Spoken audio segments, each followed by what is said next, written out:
Bonjour tout le monde, j'espère que vous allez bien. Si vous voyez que j'ai le même fond et les mêmes vêtements que la vidéo qui parle de mon blog, c'est normal. J'en profite que ma petite est au lit et qu'il fait pas très beau dehors pour vous tourner cette petite vidéo. Désolée si vous avez...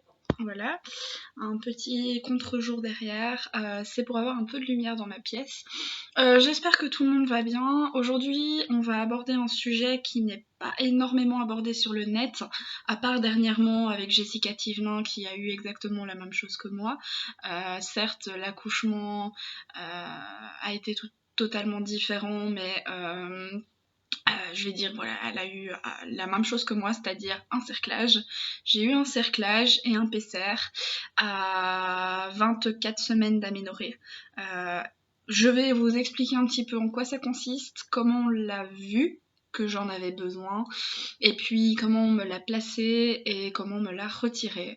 Ça sera une vidéo pas montée, je vous le dis tout de suite, j'ai pas de logiciel de montage, mais voilà, ça sera une vidéo qui va parler très franchement de tout ça, pour essayer d'en rassurer certaines, parce que c'est vrai que c'est quelque chose qui revient quand même énormément sur le net, beaucoup de questions, beaucoup de voilà. Je suis sur l'application WeMom, et c'est vrai que pas mal de personnes s'étaient intéressées à mon histoire et m'avaient dit oui c'est vrai, je vais devoir en avoir un aussi, comment ça a été toi, etc. Donc j'en profite pour faire cette petite vidéo pour vous expliquer comment ça se passe.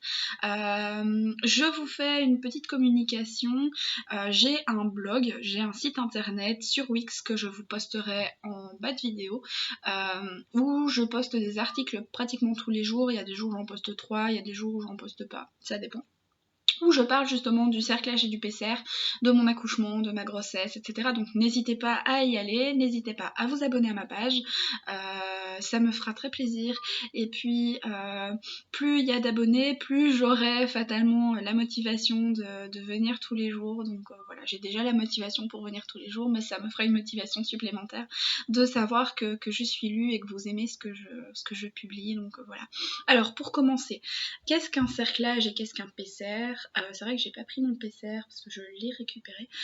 Donc un cerclage, c'est un fil de fer qu'on vient vous mettre autour du col. Donc ça nécessite une opération. Je suis passée au bloc opératoire pendant une demi-heure, trois quarts d'heure bien certainement. Comment est-ce qu'on a vu que j'en avais besoin? Donc j'étais à l'échographie du second trimestre et donc elle m'a fait l'échographie sur le ventre comme d'habitude pour regarder si bébé va bien, etc. Elle avait la tête en bas, tout allait bien, les mesures étaient très bonnes. Donc ça nécessitait pas de choses supplémentaires, sauf qu'elle a fait l'écho vaginal pour voir si le col n'avait pas bougé, et en fait mon col était à 14 mm. Donc 14 mm c'est très petit, avec la protusion de la poche des os, donc c'est la poche des os qui est bombée dans le col, et la tête était déjà bien en bas, presque engagée, mais vraiment très très bien en bas. Étant donné que la poche des os en fait était bombée, donc la tête était sur l'endroit où la poche des os bombait dans le col, donc elle était vraiment très très basse sa tête. Et ma gynéco m'a dit écoutez, il va falloir absolument vous hospitaliser parce que non seulement votre col s'est raccourci, mais en plus de ça vous avez des contractions. Donc je suis allée en bas faire ma prise de sang, faire mon analyse d'urine. D'ailleurs c'était cool parce que j'avais justement été aux toilettes avant de faire mon rendez-vous gynéco, donc je devais pas spécialement aller aux toilettes, ce qui a été d'ailleurs très cool parce que pendant la grossesse j'ai pas souffert des pipis tous les 10 minutes ou tous les quarts d'heure. Ça c'était pas plus mal, j'avais une bonne vessie. Donc du coup je suis descendue en bas, j'ai fait tous les tests et puis je suis allée donc dans le côté naissance de l'hôpital, enfin du moins de la clinique, pour faire un monitoring des contractions et un monitoring du cœur de la petite. Et donc sur le monitoring, ils indiquaient que j'avais des contractions toutes les 2 minutes 30, environ 2 minutes 30, 3 minutes, qui étaient parfois douloureuses, parfois oui, parfois non. Donc du coup, ils ont décidé de m'hospitaliser. Je suis allée donc au service maternité pendant une semaine. Je suis rentrée un vendredi, je suis sortie un samedi. D'ailleurs, j'avais, je crois, énormément de chance que mon compagnon était là pour ce rendez-vous-là, qu'il avait su se libérer parce que si je devais me faire hospitaliser, faire les batteries de tests, etc. sans lui, je sais pas trop ce que j'aurais fait, donc voilà. Surtout que la gynéco m'avait dit durant le rendez-vous que mais si le cerclage ne fonctionnait pas, en fait j'allais accoucher d'un bébé presque mort-né parce qu'au vu du terme où j'étais, quand j'ai fait les examens, j'étais à 23 semaines et demie, le bébé n'était pas viable, même s'il y en a qui sont viables à la sortie, la mienne, à mon avis, ne l'était pas. Donc elle m'a dit, vous allez accoucher d'un bébé mort-né, vous allez faire en fait une fausse couche tardive. Chose que j'avais vraiment pas envie de faire, étant donné que j'avais eu 5 fausses couches auparavant. Enfin 4 fausses couches auparavant, et ça allait être la 5e si je ne faisais pas quelque chose. Donc j'ai été hospitalisée une semaine. J'ai eu des médicaments, avant on l'appelait chronoadalate, maintenant on l'appelle nifedipine. Donc c'est des médicaments à prendre toutes les 12 heures en fait, qui stoppent les contractions. Enfin du moins stopper non, ça les diminue et ça diminue les effets en fait sur le corps. Ça permet que les contractions n'aient pas d'effet sur le col et qu'elles soient moins douloureuses. Après j'en avais encore quand je faisais un peu trop d'efforts, mais j'en avais vraiment beaucoup moins qu'autrefois, donc voilà, c'était pas plus mal. Donc pendant cette hospitalisation là, j'ai pu voir les puéricultrices, j'ai pu voir les sages-femmes qui étaient encore là aussi à mon accouchement. Pour vous dire, j'ai été hospitalisée dans la chambre 160 du service et j'ai été hospitalisée après mon accouchement dans la chambre 161. Donc j'étais vraiment la porte à côté, hein, comme on peut dire. J'étais vraiment la chambre à côté de celle où j'étais il y a quelques semaines auparavant, donc ça m'a fait bizarre quand même. D'ailleurs, je vous expliquerai une petite anecdote après ou dans la vidéo de l'accouchement, je ne sais pas encore trop comment je vais faire. Donc de base, ma gynéco m'avait dit qu'on allait mettre un PCR. Donc c'est un PCR d'Arabin. C'est en fait un petit cône avec un trou à l'intérieur. C'est une sorte de boule, de sphère coupée en deux en fait, avec un trou à l'intérieur, et on vient le mettre sur le col pour le refermer. Et c'est quelque chose qui se fait en fait pas dans un bloc opératoire, qui se fait dans un cabinet gynéco classique. On le paye une cinquantaine d'euros sur internet. Je pense qu'on l'avait payé 57 euros avec mon compagnon sur internet, remboursable par la sécurité sociale. J'ai envoyé le dossier, je me suis pas encore fait rembourser, mais ça va certainement bientôt arriver. Et donc du coup, quand on l'a reçu, on devait le placer, sauf qu'on devait le placer le mercredi, et qu'entre temps, le dimanche soir, donc 2 jours après mon hospitalisation, enfin 2 jours après que je sois rentrée à l'hôpital, j'ai recommencé à avoir des contractions dans la nuit de dimanche à lundi. Ça n'allait absolument pas. Donc j'ai fait venir un gynécologue de garde qui m'a dit que mon col s'était encore raccourci. J'étais à 7 mm, donc le lendemain j'allais consulter ma gynéco très tôt le matin, en chaise roulante, etc. D'ailleurs, pour petite anecdote, maintenant j'étais habillée en Stitch, donc soit elle m'appelle Stitch, soit elle m'appelle Cendrillon, parce que du coup, comme je suis venue avec ma belle petite tenue d'hôpital sur une chaise roulante, elle m'appelle Cendrillon maintenant, donc voilà. À chaque fois que je vais, elle m'appelle comme ça. Note que je lui ai fait très peur quand même. Et donc en fait ce jour-là, j'étais à 3 mm de col. Elle m'a dit c'est intervention immédiate. Enfin immédiate non, parce qu'elle avait pas trop le temps de le faire et il y avait personne qui pouvait le faire à ce moment-là. Mais plutôt que vous placez un PCR, on vous placera le cerclage d'abord et le PCR après. Donc j'ai été opérée le mercredi, donc le matin j'ai pu manger jusqu'à 7h du matin pour une opération qui avait lieu à 8h. Je pense que c'était ça. Non, 6h. J'ai pu manger jusqu'à 6h, boire de l'eau jusqu'à 7h, et j'avais une opération prévue à 8h.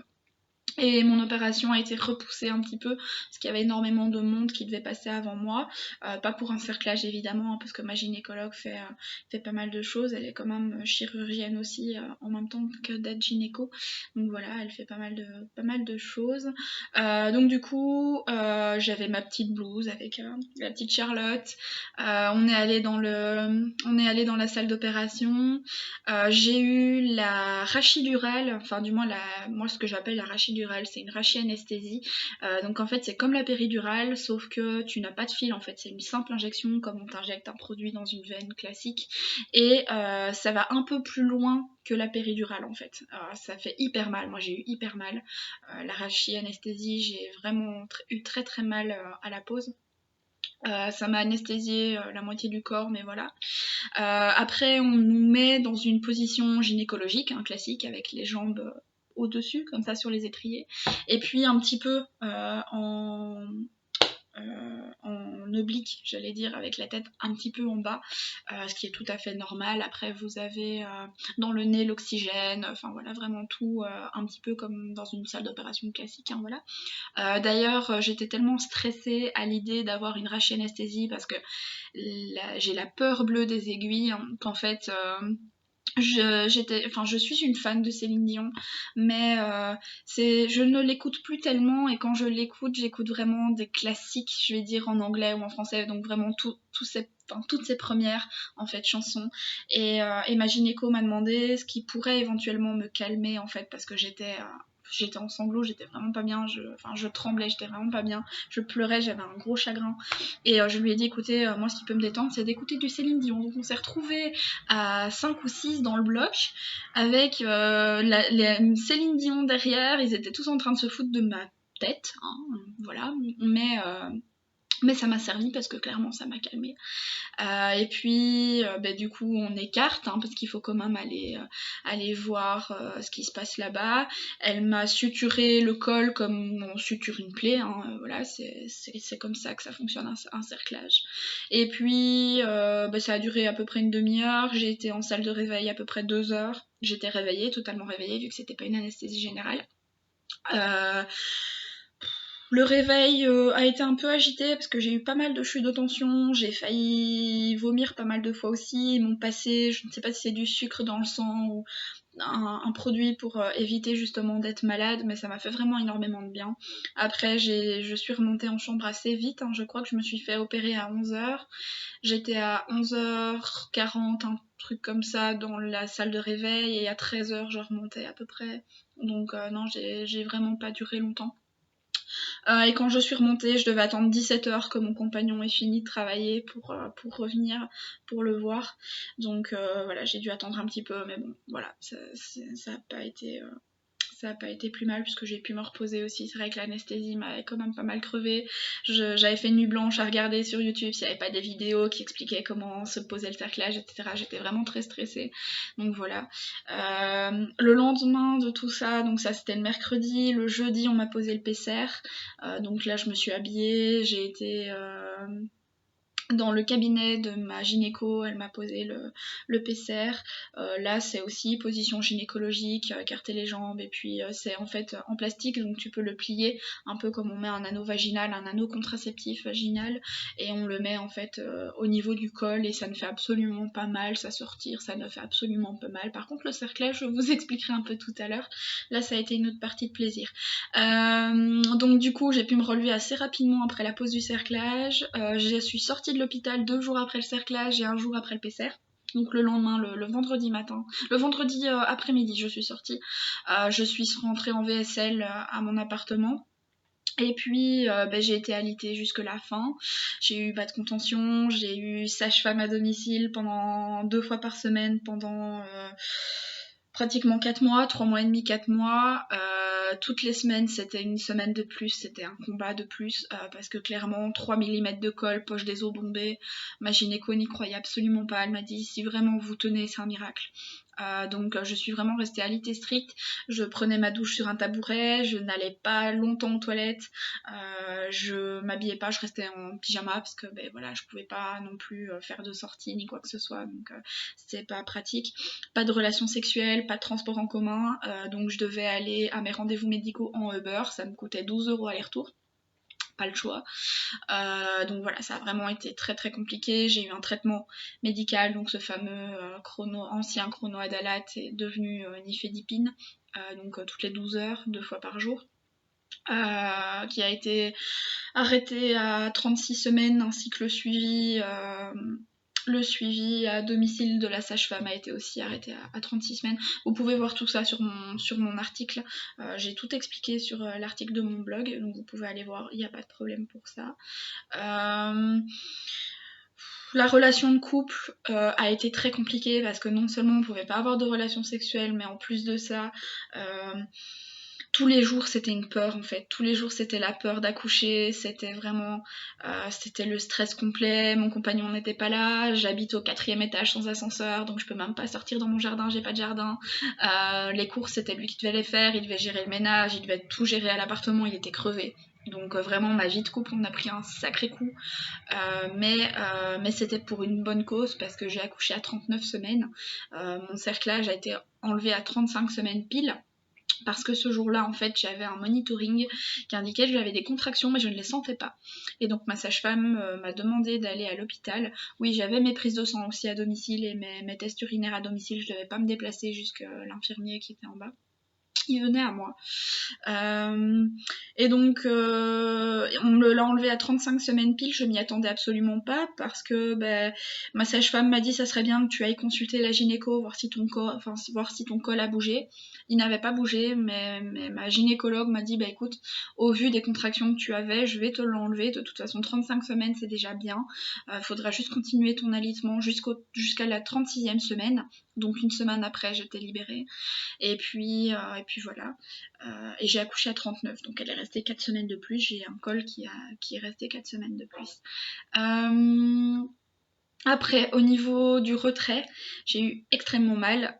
Ça se fait sans anesthésie, ça se fait dans le cabinet de la gynéco. Moi qui m'attendais à avoir mon compagnon à côté de moi pour me tenir la main, il n'a pas pu du tout me tenir la main. Il a dû rester sur le bureau de la gynéco qui était dans une autre pièce que celui là où il y avait l'échographie, enfin le matériel d'échographie. Donc ça a été très compliqué pour moi de faire ça toute seule, de ne pas avoir de musique pour me détendre. Moi qui est très très musique, j'ai pas pu avoir de musique pour me détendre. Donc voilà, ça a été très compliqué pour moi de gérer ça. J'ai failli vomir aussi 2-3 fois parce que vraiment c'était vraiment désagréable. Et pour ma deuxième grossesse, je vais devoir avoir un autre cerclage. Et là, je ne sais pas comment je vais faire parce que honnêtement, je m'étais dit plus jamais je ne referai ça. Mais ça me manque tellement de porter la vie, de donner la vie que je crois que je vais laisser de côté cette douleur, de me dire ça dure quelques secondes et puis voilà, ça dure maximum 2 minutes et puis c'est tout. Enfin voilà. Je pense que je n'ai plus rien à vous dire hormis que le cerclage, la pose du cerclage en soi ne fait pas mal, c'est plus le retrait qui est assez dérangeant. Prévoyez une serviette hygiénique parce que moi je sais que j'ai saigné un petit peu après le retrait du cerclage et du PCR, mais le PCR voilà, c'était quelque chose en plastique donc fatalement ça faisait pas mal. Mais ça n'avait pas fait mal pour la pose et ça n'a pas fait mal pour le retrait. Mais prévoyez une serviette hygiénique et c'est vrai que pas mal de femmes accouchent dans les heures qui suivent. Moi j'ai attendu 4 semaines et pourtant j'avais 3 mm de col, poche des os bombées quand on me l'a placée. Quand on me l'a enlevée, elle n'a pas refait une échographie pour voir si le col avait bougé, mais dans tous les cas, à mon rendez-vous suivant, je crois 2 semaines après, j'étais à un doigt large d'ouverture. Donc c'est que mon col était presque effacé. Donc voilà. Écoutez, je vous laisse.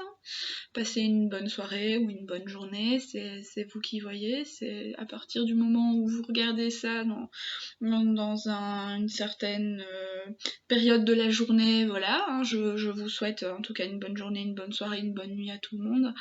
Que tout se passe bien pour vous, je l'espère. Que vous ne viviez pas la même chose que moi, ça serait pas mal aussi, parce que c'est vrai qu'un cerclage, moi je n'ai pas vécu ma grossesse comme j'aurais voulu la vivre, étant donné que on idéalise beaucoup la grossesse. Beaucoup de femmes se disent oui mais je vais avoir un gros ventre et tout ça, on va me le toucher, je vais voir mon bébé bouger, je vais pouvoir aller prendre le bus, aller en voyage, voir ma famille, etc. Moi j'ai pas pu le faire, j'ai dû rester dans un lit H24, je me suis ennuyée, en plus j'ai toute ma famille en Belgique, j'ai tous mes amis en Belgique, donc je n'ai pas vu énormément de monde durant cette période et je dois vous avouer qu'il y a des moments où vraiment je pleurais parce que voilà, je voulais vraiment que ça s'arrête. Mes résultats des courses, j'ai un bébé en bonne santé qui se porte très bien, qui a 4 mois aujourd'hui, enfin 4 mois dans 3 jours, le 17 octobre. Et voilà, je demande honnêtement rien de mieux. Si je dois le refaire pour pouvoir redonner envie, enfin redonner la vie à un bébé qui est en bonne santé, je le referai honnêtement, très clairement, je le referai. Voilà, bah écoutez, je vous laisse. Allez, n'hésitez pas à aller voir sur le lien que je vous poste en bas de vidéo. Donc c'est le lien de mon blog que j'ai créé où je vais poster des articles à peu près tous les jours quand je saurai en poster, mais normalement ça sera tous les jours. N'hésitez pas à vous abonner aussi à ma page YouTube, enfin à ma chaîne YouTube et à ma page. Vous avez de toute façon le formulaire d'abonnement qui est en bas de la page, en bas du blog. Vous mettez juste votre adresse mail et puis ça vous envoie des petits emails pour vous notifier que j'ai fait tel article et tel article ou tel post de vidéo. Voilà, je vous laisse, passer une agréable soirée, du moins pour moi, il est 15h20 donc ça sera une soirée, et puis je vous laisse, au revoir.